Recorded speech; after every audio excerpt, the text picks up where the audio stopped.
Testament reading we have today, when Elijah and Elijah are getting ready for Elijah to leave. It is a departing, a passing on from one prophet to the next. An ending that is good enough to be taken bodily up into heaven. I don't think we can manage that for you today, Brad.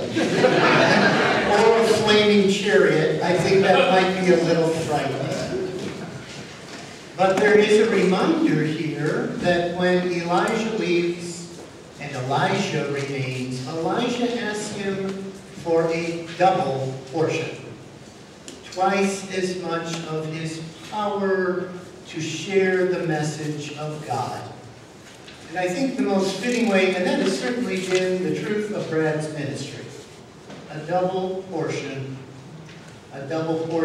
of God's message of love to the world. And the most fitting way I can think of sharing that as a sermon today is by asking some of you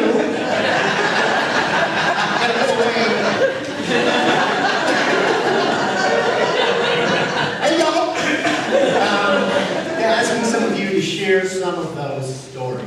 I think that'll give a better sense of the double portion of what Brad has shared with us than anything I can say on my own. Magnus, would you be willing to say something?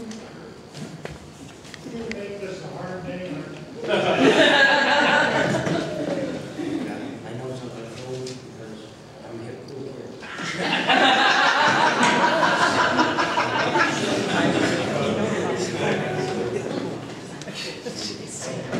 So, Deacon Brad has been a part of my life for almost as long as I can remember.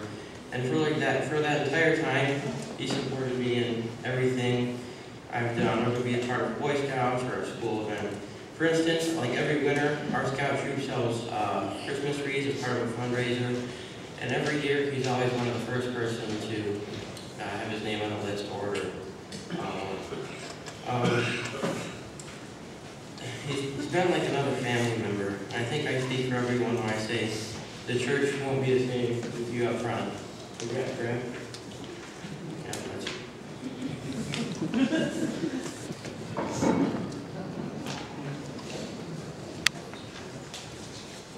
Debbie, did you have something you were willing to share with us?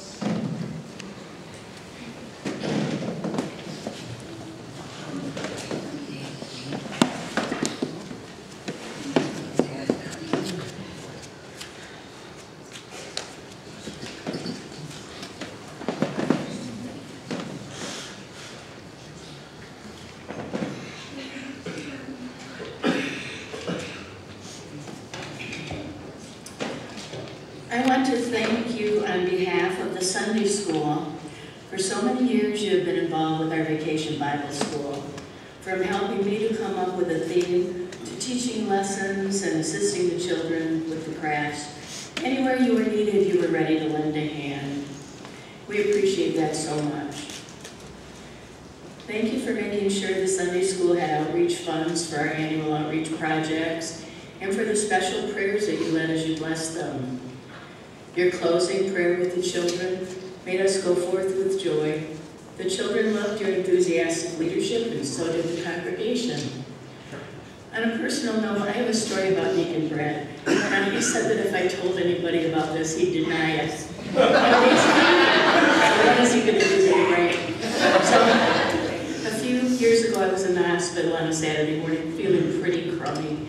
The door opened and someone walked in singing "Hail to the Victors" in Michigan flag song. Guess who that was?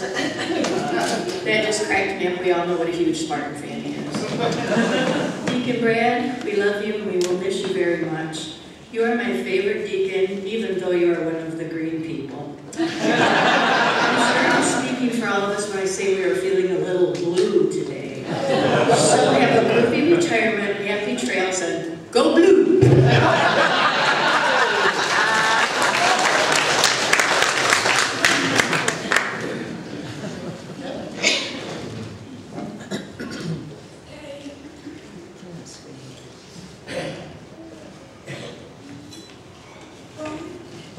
I got my notes off Magnus's phone.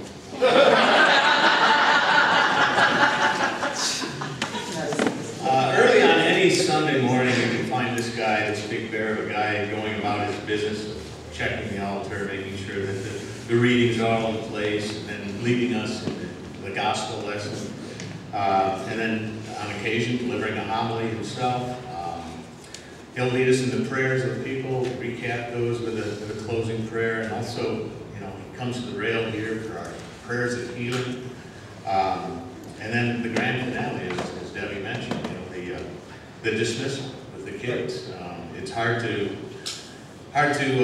imagine which of these rituals he's done with us for so long that we'll miss the most. But we will miss that. And then there's Brad's other side, you know, the diaconate role, if you will, and leading our outreach efforts. He has responded very well to the diocesan challenge to all deacons to feed the hungry. And the examples are all around us.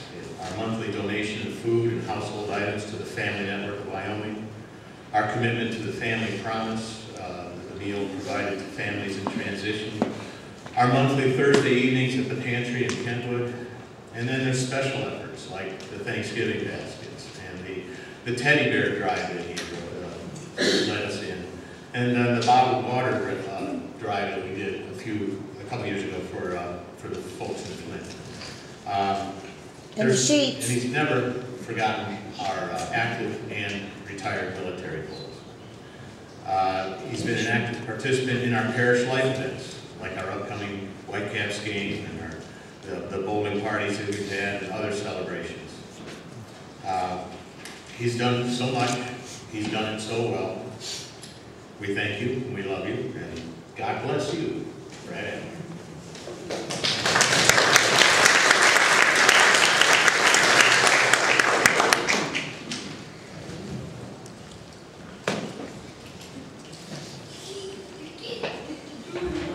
Now I'm afraid.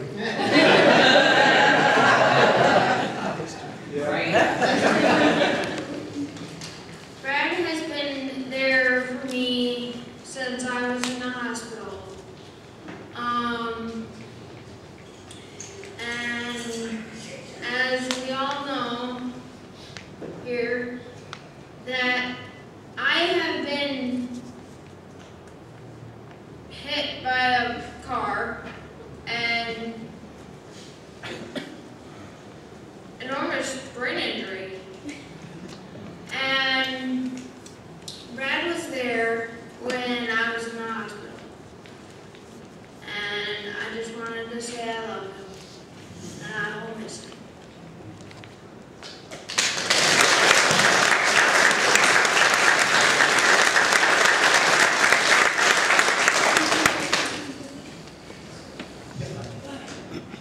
Nancy?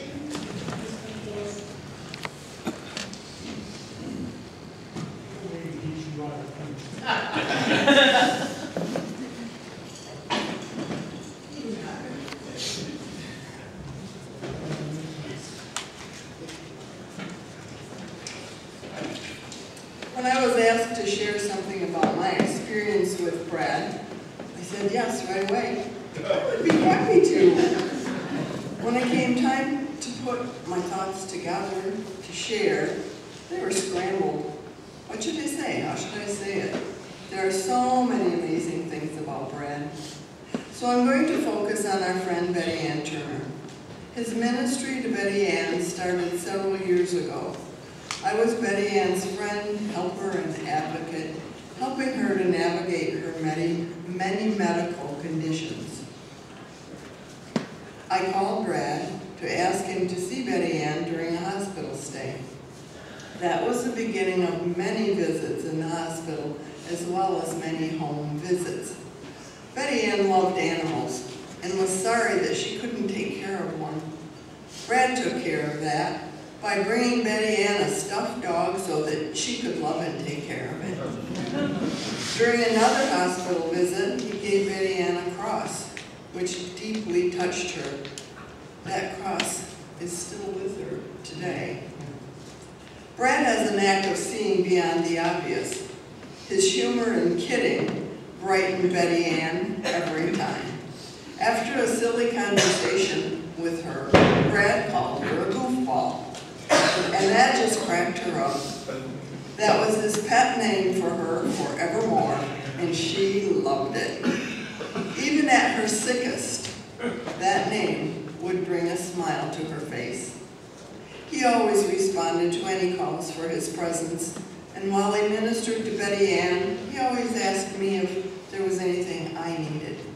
His caring and concern is obvious here at Holy Trinity too. We've all experienced it. So thank you for everything, Brad. And we wish you an exciting retirement. Retirement is just a word. We all know you will keep on giving God's love to all.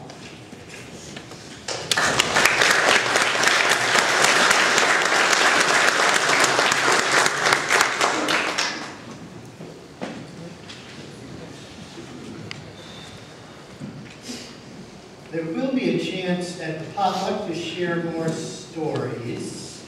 I did ask one other person here if they had a story they wanted to share, and I wasn't sure they'd be able to or not. Dennis, did you have anything for right now, or no? And I promise you, there'll be time for a story at potluck. But Dennis, please come forward if you've got a story.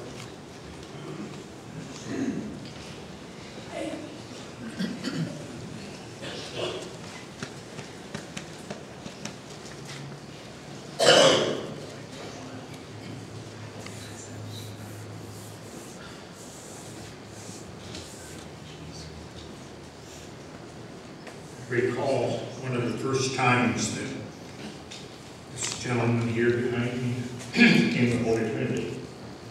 And I'd be standing in the narthex. And I said, well, welcome.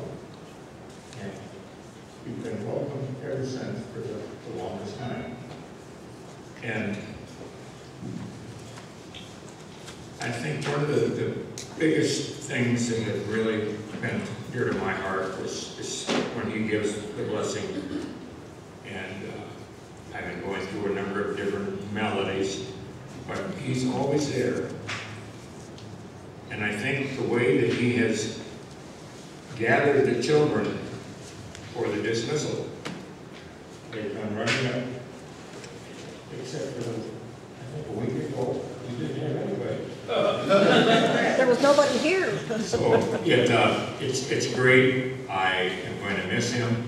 I think he's done wonderful things for this parish, and he deserves a great day.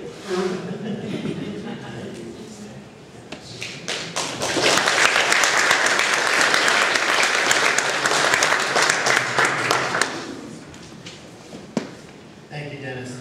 And as I was saying, there is a potluck. We'll talk about this in the announcements. Please come. There'll be a time to share more stories and reminiscence.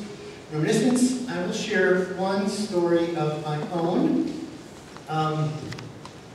When I know Brad from Holy Cross at that point, it was before it became two churches. But then I had the good fortune when I started my process of becoming a priest of reaching out to Brad and to hear about his journey.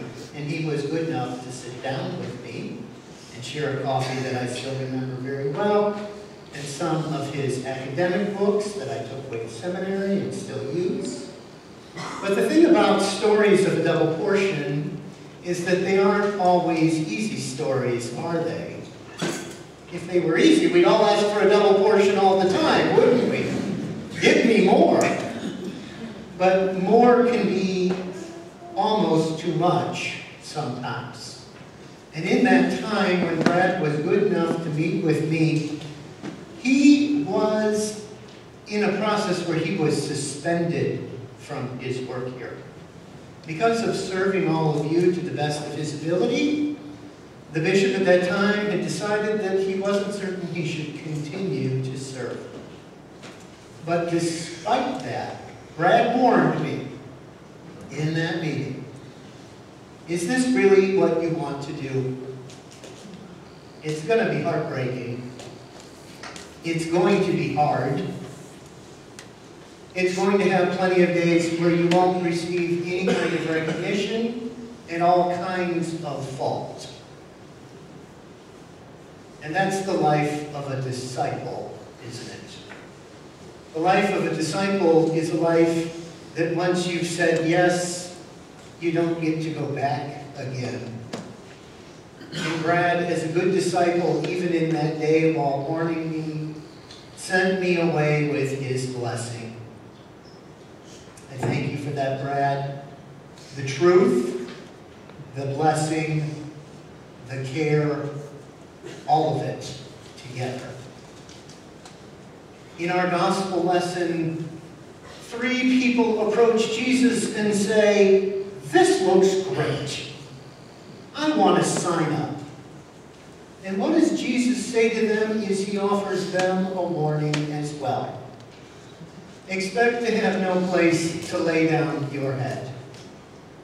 Expect to say goodbye, that you've already said goodbye to people that you will not get to see again. Expect to be ready to leave right now. This is the call that Brad answered as a disciple and as a deacon. And as he is taken on to what's next, we, in this Old Testament story of the passing of the torch from one prophet to another, one disciple to the next, the disciples of those who have seen and learned and experienced and appreciated his ministry, and before us a living example of what it means to be a follower of Jesus. Thank you, Brad, and be ready for your own double portion. Amen. Amen.